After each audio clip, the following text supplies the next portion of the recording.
엊그제 수많은 언론에서는 블랙홀 관측 성공에 대한 이슈로 떠들썩했습니다. 뭔가 엄청난 일이 벌어진 것 같은데 그게 도대체 어떤 의미를 가지길래 온 세상이 했을까요?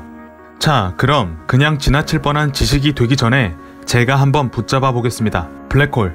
정말 많이 들어본 단어입니다. 우리가 아는 일반 상식으로서의 블랙홀은 모든 물질들을 다 빨아들여 먹어치우는 무지막지한 녀석으로 알려져 있습니다. 그리고 우리는 언제나 답을 찾을 것이라는 이 영화 덕분에 현재는 빛고리에 둘러싸인 검은 구멍으로 인식되어 있을 것입니다. 한때 과알못이었던 저도 블랙홀 이라고 하면 이름 그대로 거대한 구멍을 떠올렸죠. 검은 구멍? 그런데 이 블랙홀은 사실 우주 공간에 구멍이 뚫린 형태가 아닌 우리가 보았던 여러 행성들처럼 하나의 천체 모형을 가지고 있습니다. 다만 이놈은 모든 물질에 이어 빛조차 먹어치워 버리므로 이론상 검은 구멍처럼 보여진다 하여 블랙홀로 붙여진 이름인 것이죠. 자, 이러한 기본 상식 중에 기본을 알아뒀으니 앞으로 기본 상식에 준하는 알기 쉽게 풀어주는 설명충 텐션으로 힘차게 출발해 보겠습니다. 일단 블랙홀은 왜 생기느냐? 현재까지 정립된 가장 유력한 가설로 풀어나가 보겠습니다. 블랙홀이란 놈도 한때는 주 계열성이라 불리는 새파랗게 젊은 별 중 하나였습니다. 하지만 별 수 있겠습니까? 이 녀석도 흘러가는 세월을 비껴갈 수 없었겠죠. 결국 시간이 지나 나이를 먹으면 그 위대한 거성 중의 거성으로 진화하는데 원래부터 태양보다 3배 이상 더 컸던 덩치는 더 크게 팽창하고 적색 거성을 거쳐 초거성이라 불리게 됩니다. 그리고 마침내 자신이 거성이 되었다는 사실에 너무 감격스러운 나머지 폭발해버리는데요.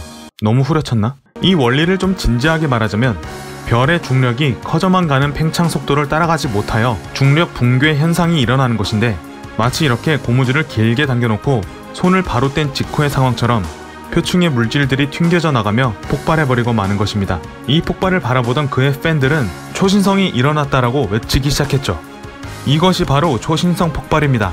그런데 바로 이때 중심 부분에 남은 폭발의 잔해가 세상에서 가장 빠른 새인 눈 깜짝할 새 뭉치고 수축하면서 엄청난 밀도와 온도 그리고 강한 중력장을 가진 천체가 되는데 그것이 바로 최종 보스의 형태, 블랙홀의 모습인 것입니다.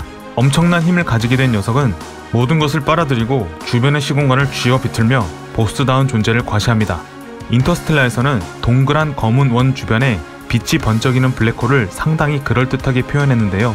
그 첫 번째 이유로는 무지막지한 중력이 닿는 첫 지점인 사건의 지평선 언저리에 빛이 지나가게 되면 중력을 이기지 못한 빛이 둥글게 휘어감기면서 고리 모양으로 형성되기 때문이고, 두 번째 이유로는 블랙홀 주위의 먼지나 물질들이 중력으로 인해 주위를 빠르게 공전하며 방출한 에너지가 가시광선의 형태로 빛나는 것처럼 보이기 때문입니다.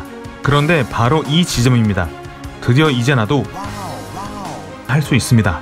2019년 4월 10일 블랙홀 촬영 사건이 놀라웠던 이유는 지구 크기의 망원경을 설계할 수 있도록 아이디어를 제안한 젊은 여성 과학자의 이야기와 더불어 바로 이 한 장의 이미지가 이론상으로 상상해왔던 블랙홀의 형태와 매우 흡사했다는 점입니다. 그리고 이것은 이렇게 해석해 볼 수 있겠습니다. 이 붉은 원반 중심에는 M87 은하의 블랙홀이 있고 그 주변을 둘러싼 사건의 지평선이 이렇게 있다면 그 바깥에는 블랙홀 주변에서 나오는 빛이 사건의 지평선에 가려져 둥그런 그림자를 만드는 거죠. 사실 엄밀히 말하면 이 사진의 의미는 블랙홀을 촬영했다기보다는 바로 이 둥그런 그림자를 담았다는 데 의의가 있습니다. 이 프로젝트에 참여한 한국 연구진에 따르면 주변의 붉은 빛은 실제 색이 아니라 관측된 전파신호 위에 색을 입힌 것이라고 하는데요. 실제 블랙홀 주변에는 여러가지 물질이 많이 둘러싸고 있어 우리가 육안으로 확인할 수 있는 가시광선이 빠져나오지 못하지만 그 주변을 뚫고 나온 전파신호를 촬영하여 그 정보를 토대로 블랙홀의 윤곽을 입증한 것이라고 합니다.